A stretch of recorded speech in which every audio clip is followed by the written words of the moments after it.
Do you feel like you're somehow behind already and it's still January? I know I felt like January arrived and I was thinking, wait, I'm not ready for this. Have you made and already broken your resolutions? Have you set out to crush your goals this year? Or do you feel like your goals are crushing you? Do you feel like you haven't recovered from the craziness of the holidays or even the hard stuff of 2023? Maybe you bounded into 2024 and you are on it. But if you're like me and you need a moment to press pause, consider this your invitation to intentional living. Earlier this month, I announced I would be taking a podcast break. Though I had intended to do a series on living intentionally in January, as the first week came rolling around, I just could not get my head above water. I needed to step away and regroup for a few weeks. Today, I'm going to share what I learned about what intentional living looks like. I'll share my word of the year and a very exciting offer that will help you live intentionally. Let's get to it. Hi, friend. You're listening to Find Hope Here. I'm your host, Teresa Whiting, author, speaker, ministry leader, friend, and fellow struggler. This is a podcast about the messy, complicated, painful parts of life, but also the beautiful, joy-filled hope that Jesus promises. Each week, we dig deep into God's Word together and talk about how His truth impacts our everyday lives. I'm not going to ask you to sit with me and have coffee because I seem to have my best conversations while I'm just doing life. So I'd love to hang out with you as you walk or fold laundry or drive to work. You're invited to join me in pursuing the hope God promises. No matter where you are or where you've been, I pray you always find hope here. Let's jump into today's episode. Taking a podcast break was hard, and I am so excited to be back with you. I spent the past 4 weeks teaching through a class on intentional living at my church. It was so life-giving.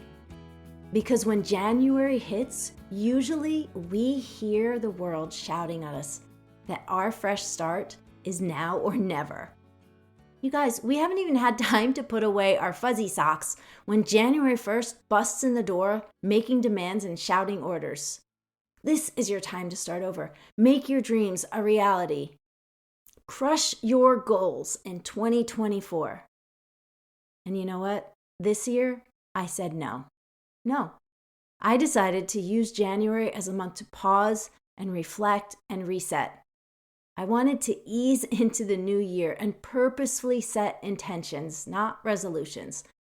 I wanted and needed to celebrate and ponder and mourn what was and prayerfully consider what will be. Do you want to resist the drumbeat of our culture that demands us to be bigger, better, faster, thinner, more successful, and wealthier? I feel like we're constantly being told we need to be more, have more, and do more, and we need to do it now. Well, today's podcast is an invitation to silence those relentless demands. For the rest of this episode, I'm going to take you through some of the things we did over these past 4 weeks. My hope is that by the end of this podcast, you will know how to live intentionally this year. When it comes to looking at a new year, I really think the first and most important thing is to reflect on the past. We can learn so much if we take time to look back before we look ahead. So here are a few reflection questions for you to consider. What worked well this past year? What victories, accomplishments, and milestones am I celebrating? What small moments of joy, peace, or simple pleasure did I experience? What didn't work well this past year? What losses, griefs, or heartaches did I experience? What did I learn? And one of the things I find most helpful is to create a life-giving list and a life-draining list. I'm not going to share all my answers with you, but I'd love to let you in on some of them. So some of the things that worked well for me in 2023 were my prayer walks with Greg, meeting with a coach and a counselor. If you can believe this, guys, this is my first year actually having a counselor, and it has been so helpful. Another thing that worked for me was accepting my reality. Instead of constantly feeling like things need to improve or get better before I can be happy, I was challenged to look at my life and say, this is the life I have, and there is so much good and so much blessing. And there's a lot of hard things about it too. But I'm learning to look at my life and say, this is my reality, and accepting it for what it is. Another thing that worked well for me is just a really practical thing. Each week, I would write my kids' initials in my planner and then check them off as I called them, just to make sure I had a touch with my kids at least once a week. Another thing that worked was having a group of writing and podcasting friends to help encourage me, cheer me on, and keep me accountable to do this work. 2023 was a big year for me. I published my first Bible study, started a podcast, fully transitioned into empty nesting, and I got a tattoo, something I've been wanting to do for most of my life. There were also things that definitely didn't work for me. One of them was spending way too much time on my phone. By the way, have you ever checked screen time on your phone? Basically, you swipe right a few times and you'll see something called screen time come up. And somehow, every single week, I spent somewhere between 24 and 30 hours on my phone, which has led to a 40-day phone fast, which I started last week. But that is for another episode. Another thing that didn't work for me was staying up too late, too often. Also, too much input and noise and distractions. That did not work well for me. I so often feel like my brain is a pinball, just kind of bouncing around all over the place, like flinging itself around. So I have tried, at least during this month, to really limit the noise and the distractions, and that has actually been really life-giving. Another thing that didn't work well for me last year was the amount of travel. I loved speaking, and I had some amazing trips this past year, but I realized that I'm going to need to make adjustments if I want to sustain this ministry. And to be really honest with you, another thing that didn't work for me was too much work for not enough money. Like, no money. I basically work on this ministry about 40 hours a week. And instead of earning money from it, I'm spending money. So I will be making some changes in the near future. Looking back on these things helps me know where I need to make changes. I had so many moments of joy, like simple things like sitting by the lake or talking with the people I love. And if you were listening last year, it seemed like my words on repeat were hard and heavy. We experienced some really tough situations last year in our family and our church. A few things that made it to my life-giving list were teaching through Grace, going to the beach, speaking engagements, the trauma intensive, and this podcast. And on the life-draining list, my iPhone, surprise, surprise, overwhelm, and not caring for my body the way I think it needs to be cared for. There were more questions and answers in this reflect session, but that gives you an idea, and it might give you a place to start. So step 1 was reflect. Step 2 is assess. Rather than jump right into planning, it's important to take stock of where we are right now. Here are a few questions for you to consider.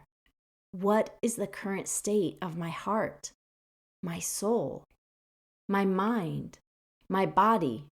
What matters most right now? What are my dreams, passions, and giftings? What are my limitations? Is there a word of the year or a verse of the year I believe God is impressing on me? What do I need to release, and what do I need to embrace? Some of the feedback from the women in the class that I taught is that though sometimes we think about these things, when we stop and write them down, it makes an impact on us. It's so easy to live on autopilot and not stop to consider some of these important questions. So each week we spent some time working in silence on our answers and considering these questions. For me, I found it interesting that as I considered the state of my heart and my soul and my mind and my body, I had different answers for all of them. I felt like my soul was full and satisfied and thirsty and hungry for more of God. I felt like my body was tense and uptight and not as strong as it could be. As usual, I've chosen a word of the year. And as usual, it's not just one word. For some reason, I can never drill it down to just one word. But this year, the thing that's really been on my heart is to have open hands. I want open hands in an act of surrender, like releasing my grip on control, or even the illusion of control, because honestly, I don't control anything. I want to keep my hands open as an offering of all that I am and all that I have. Like, here, God, here is who I am. Here is what I'm doing. It's an offering to you. I also want to have open hands in anticipation of receiving from God. He is a good God and a giver of good gifts, and I want to be able to receive those. And it's not just a word, it's a posture I've been practicing. Multiple times a week, I'll open my hands and lift my palms and remind myself that all I have and all I am is from God and for God. Some of the things on my to release list would include striving, and that seems like a continual battle for me.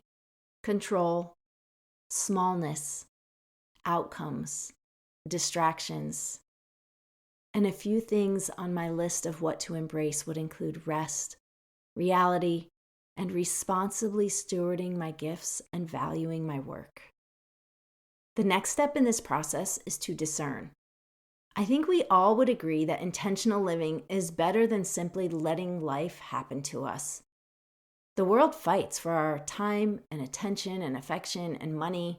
Everybody else has plans of what we should do with our life. And unless we determine how we'll invest our moments and our days, they're going to be swallowed up by whatever is right in front of us. One of the passages that we studied throughout this series was Psalm 90. It reminds us that we are dust and our days are limited. Listen to this passage in light of what it looks like to live intentionally. Lord, you have been our dwelling place in all generations. Before the mountains were brought forth, or ever you had formed the earth and the world, from everlasting to everlasting, you are God. You return man to dust and say, "Return, O children of man, for 1,000 years in your sight are but as yesterday when it is past, or as a watch in the night. You sweep them away as with a flood. They are like a dream, like grass that is renewed in the morning. In the morning it flourishes and is renewed. In the evening it fades and withers. For we are brought to an end by your anger. By your wrath we are dismayed. You have set our iniquities before you, our secret sins in the light of your presence. For all our days pass away under your wrath. We bring our years to an end like a sigh. The years of our life are 70, or even by reason of strength 80, yet their span is but toil and trouble. They are soon gone, and we fly away. Who considers the power of your anger and your wrath according to the fear of you? So teach us to number our days, that we may get a heart of wisdom. Return, O Lord, how long? Have pity on your servants. Satisfy us in the morning with your steadfast love, that we may rejoice and be glad all our days. Make us glad for as many days as you have afflicted us, and for as many years as we have seen evil. Let your work be shown to your servants, and your glorious power to their children. Let the favor of the Lord our God be upon us, and establish the work of our hands upon us. Yes, establish the work of our hands. During session 3, we honestly considered each area of our lives. We did a brain dump, which I do relatively often in my journals, where I just try to get everything that is bouncing around in my head onto paper, and I find that to be really helpful. We looked at the various roles that we have, the aspects of our life. We looked at our relationships, we considered our work, our finances, our homes, Sabbath, recreation, and more.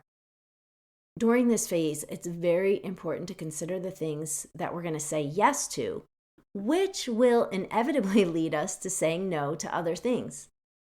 Have you considered that this year? What are the things you're saying yes to, and what are you saying no to?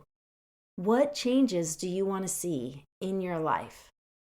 In this session, I set intentions for my writing, podcasting, speaking, and coaching, which I will be starting very soon.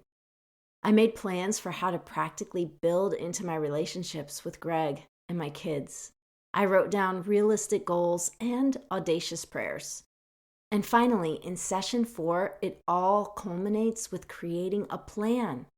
See, we can have all these dreams and ideas and goals and intentions, but our lives aren't determined by a few grand decisions, but by the thousands of daily choices we make. James Clear is the author of Atomic Habits, and he says that success is the product of daily habits, not once-in-a-lifetime transformations. And that is so true. Life is lived in the small moments. And so what we do in session 4 is we break things down into practical steps, like how am I going to accomplish these things? So here are some suggestions for you. First, choose just a few things that you want to accomplish this year, and then break them down into small action steps. Ask yourself questions like, why is this important to me?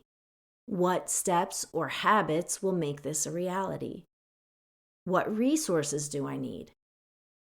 What does progress look like? How will I celebrate when I achieve this? As we work on all these things, we echo the prayer of Psalm 90:17. Let the favor of the Lord our God be upon us, and establish the work of our hands upon us. Yes, establish the work of our hands.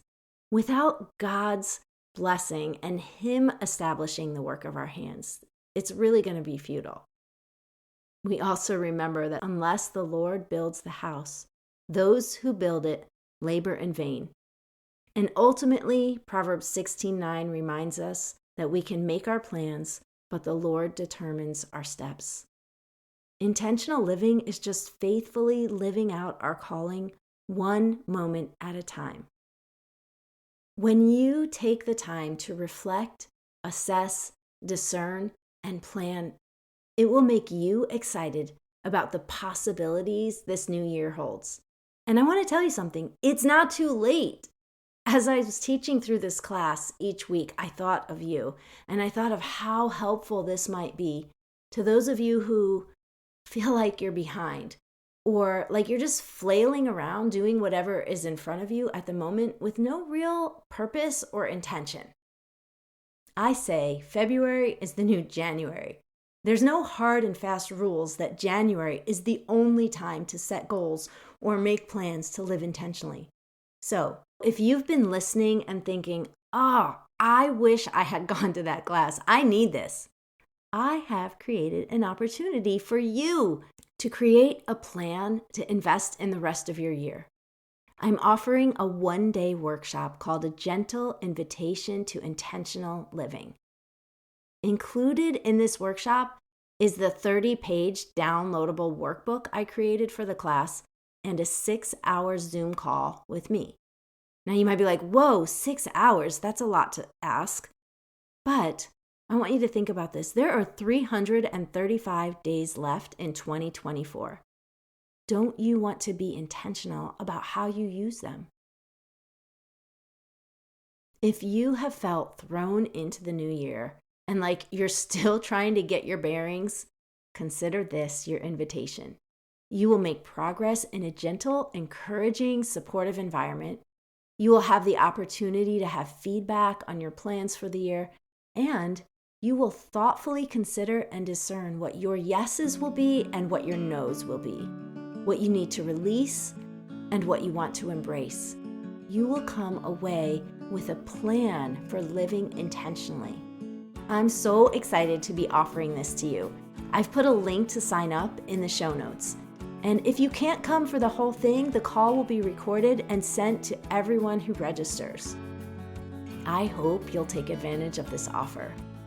During the 6-hour Zoom call, you will thoughtfully progress through the 4 stages to determine intentional goals for the coming year. You'll get biblical encouragement, personal interaction, and feedback from me. But most important, you are creating time and space for yourself to reflect on the past, assess the present, discern your next steps, and create an intentional plan to get there.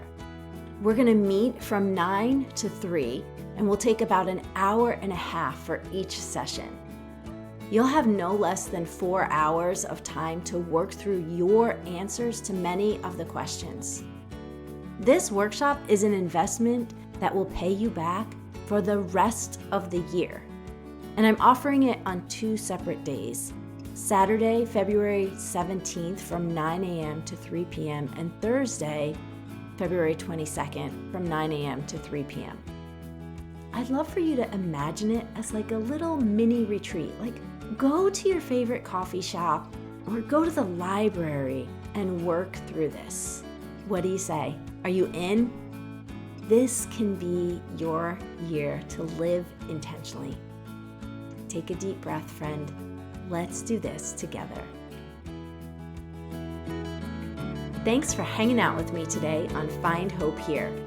To find anything I mentioned on the episode, go to teresawhiting.com/listen to find all the show notes. And don't forget to sign up for the Intentional Living Workshop. I can't wait to see you there. I'd like to leave you with this prayer from Romans 15:13. May the God of hope fill you with all joy and peace in believing, so that by the power of the Holy Spirit, you may abound in hope